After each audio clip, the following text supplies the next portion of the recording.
Dear students, Assalamu alaikum. Very good morning to all of you. This is our lecture number 6 regarding grammar and vocabulary. Our topic is prepositions and their uses. In the previous lesson, we learned about some uses of prepositions, and finally we concluded our previous lesson when we were discussing about the use of prepositions at and in. At and in.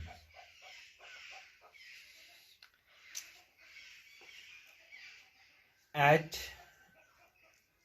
का इस्तेमाल होता है जब point of time होता है.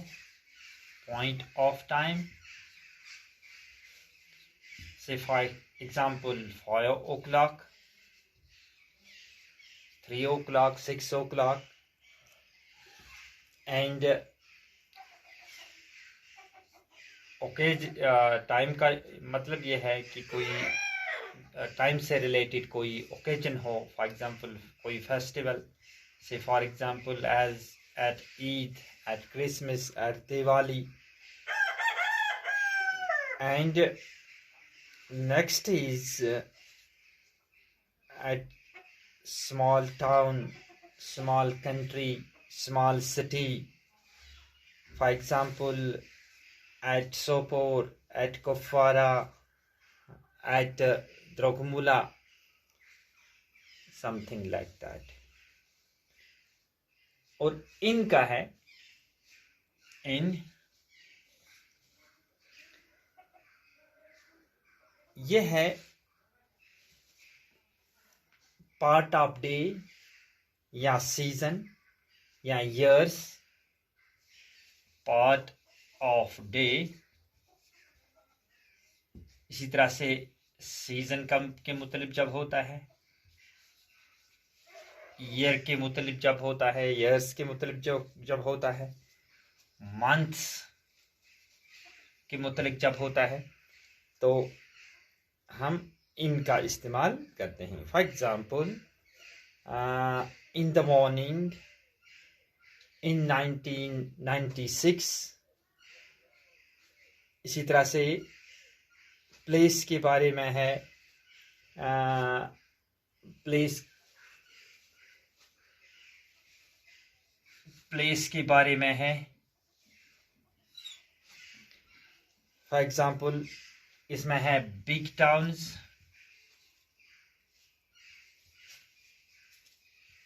Cities,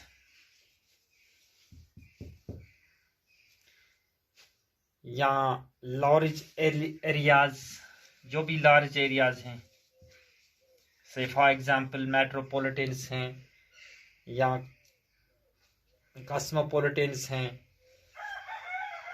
for example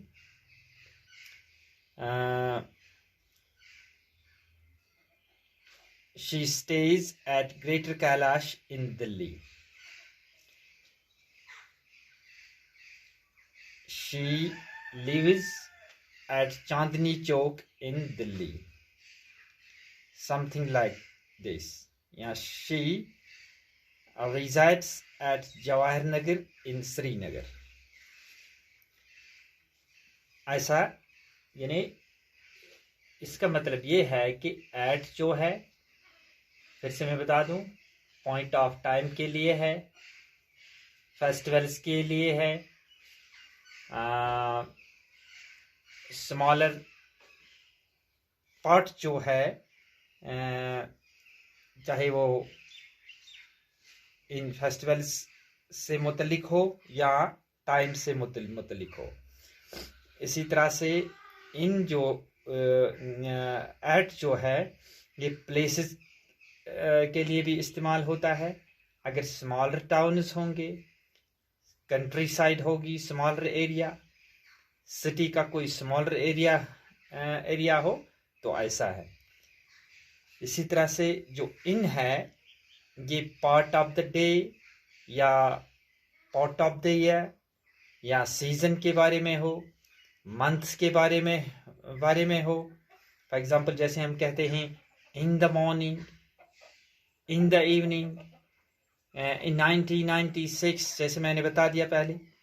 इसी तरह से प्लेस जो है इनमें इन्वॉल्व होते हैं बिगर प्लेसेस, लार्जर एरियाज या कैपिटल मेट्रोपॉलिटन्स, जैसा कि मैंने इसका एक्सप्लेनेशन पहले ही दे दिया। अब नेक्स्ट हमारा प्रीपोजिशन है, वो है जिस पे हम अब बात करने जा रहे हैं, वो है between and among. Between and among.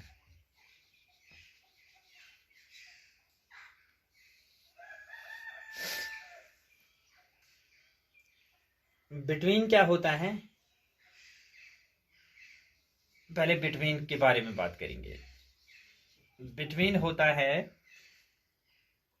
in the middle of two persons or things. In the middle of two persons or things.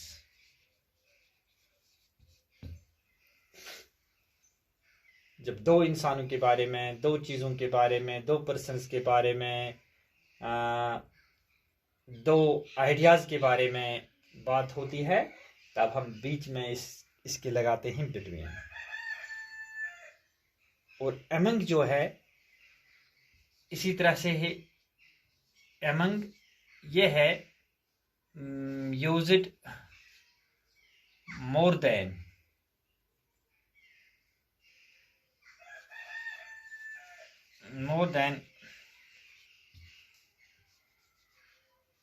two persons things,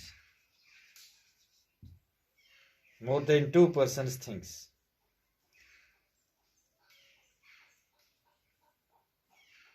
between की एग्जाम्पल में है, कहते हैं for example Leela is sitting between Sheela and Mary. Two persons के दरमियान है। इसी तरह से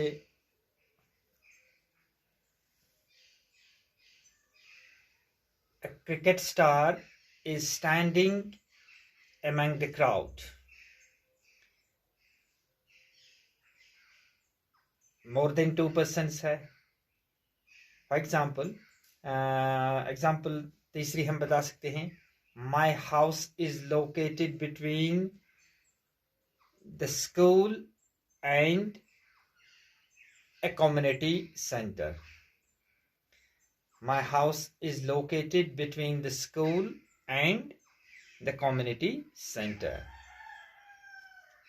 दो बिल्डिंग्स हैं, इनके दरमियान एक कम्युनिटी सेंटर है, एक स्कूल है, इनके दरमियान मेरा हाउस लोकेटेड है या सिचुएटेड है, तो इसको हम बिटवीन से कनेक्ट कर सकते हैं। एज प्रीपोजिशन हम बिटवीन इस्तेमाल कर सकते हैं। इसी तरह से the chair is kept among so many tables. The chair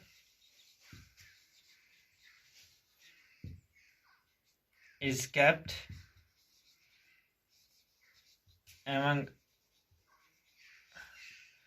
so many tables.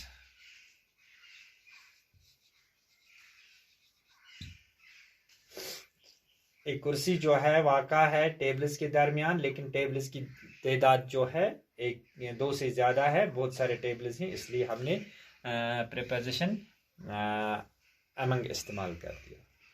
Correct.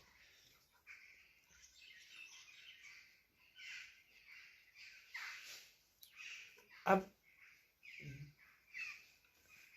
और एक प्रीपोजिशन है, वो है of end of. Of end of. Of end of. Of end of क्या है? ऑफ का मतलब है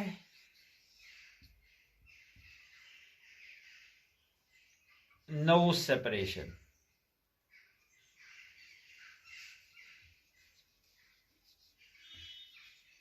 इसका दूसरा अल्फाज में हम कहेंगे कि लिंक्ड। OFF ऑफ का मतलब है सेपरेशन। सेपरेशन, ठीक है। अब अगर हम कहेंगे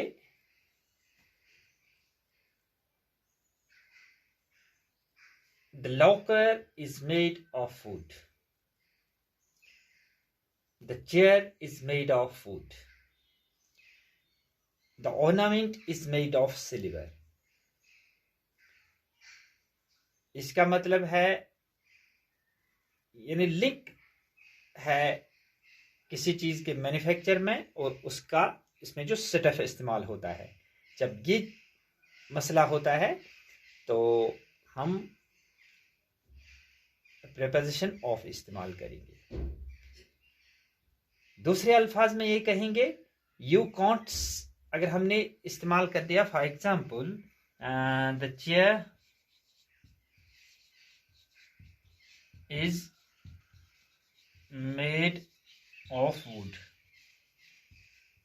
ठीक। दूसरे अल्फाज में हम ये कहेंगे you can't separate wood from the chair, आप वुड को चेयर से अलग नहीं कर सकते हैं, फिर वो चेयर नहीं रह सकती है।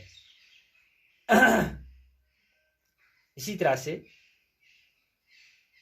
The crown is made of white gold, the crown is made of white gold. इसी तरह से क्राउन को ऑफ वाइट गोल्ड से जुदा नहीं कर सकते हैं।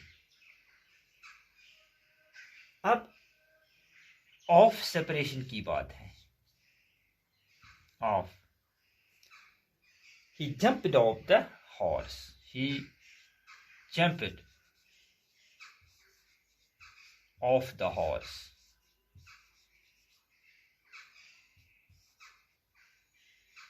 horse, he jumped off the horse,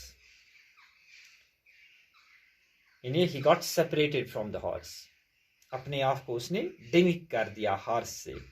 horse और इसका ताल्लुक था, जब उसने जंप लगा दिया तो हार्स से वो अलग हो गया। तो ऐसी सिचुएशंस में हम OFF ऑफ इस्तेमाल कर सकते हैं। यहाँ दूसरी मिसाल है you put off the light, no light. अभी तक लाइट और आपके सराउंडिंग्स के दरमियान एक ताल्लुक था, जब आपको लाइट को आपने ऑफ कर दिया, OFF कर दिया, तो इसका मतलब ये रहा कि लाइट और सराउंडिंग्स का ताल्लुक कट गया। इसी तरह से और एक प्रीपोजिशन है, वो है इन और विदिन। इन विदिन, जिसमें आमतौर हम कंफ्यूजन महसूस कर रहे हैं। कंफ्यूजन को दूर करने के लिए एक ही बात हम याद रखेंगे, इनका इस्तेमाल हम तब करते हैं जब इसका मतलब है एट द एंड, और विदिन हम इस्तेमाल करते हैं before the end point. And point, before the end point. For example, I shall finish this work in a month. I shall finish this work in a month. I shall finish this work in a month. इसका मतलब ये हुआ I shall finish this work at the end of the month. यानी इस महीने के इख्तिताम तक मैं इस काम को खत्म करने जा रहा हूं। जब ऐसी सिचुएशन है तो इन ऑफ इस्तेमाल कीजिए, in a month. I shall finish this work within a month. I shall finish this work within a month.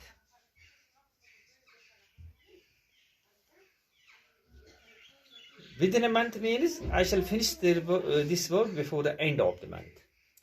यानी अभी एंड नहीं पहुंचा होगा, इख्तिताम नहीं हुआ होगा इस मंथ का, मैं इसको खत्म करने जा रहा हूं। या हम दूसरे अल्फाज में कह सकेंगे you are supposed to finish this work in a month. आपको पूरा महीना दिया जा रहा है, एट द एंड तक आपको इसको खत्म करना है। You are supposed to finish this work within a month. महीना खत्म होने से पहले पहले इसको आपको एंड करना है। और एक प्रीपोजिशन है, वो क्या है? Into and out of. Into and out of. Into and out of.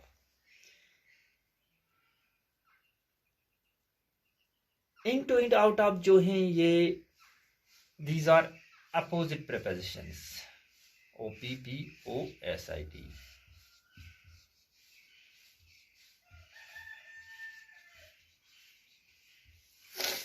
Opposite prepositions ये हैं।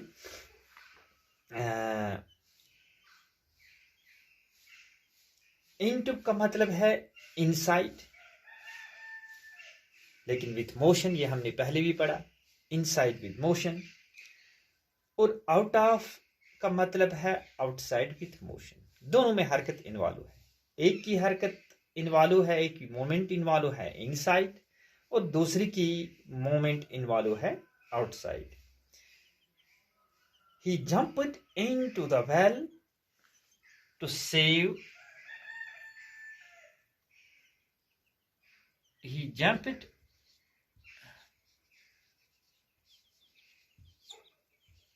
into the well to save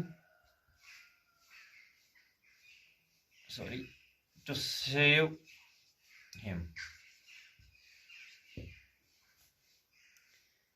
इसने कुएं में छलांग मार दी ताकि इसको बचाए। जो ड्राउनिंग, जो डूबने वाला इंसान था, इसको उसने बचा दिया। He took him out of the well. इसी तरह से he took him out of the well. आप समझ गए? जब अंदर चला गया तो वहां भी एक्शन थी, जब बाहर आ गया तो वहां भी एक्शन है।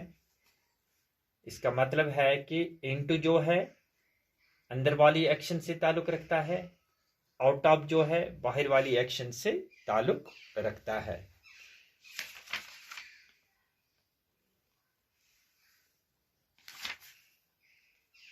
और भी प्रपोजिशंस हैं, इनको हम इंशाल्लाह नेक्स्ट लेक्चर में डिस्कस करेंगे, क्योंकि आपको मालूम ही है 2G का मसला है, अपलोडिंग का भी इशू है। तो इस लेक्चर को हम यहीं ख़त्म कर देंगे। उम्मीद है कि आप बिगौर इसका जायज़ा लेंगे और मुझे यकीन है कि ज़रूर कुछ न कुछ फ़ायदा होगा। Thank you very much.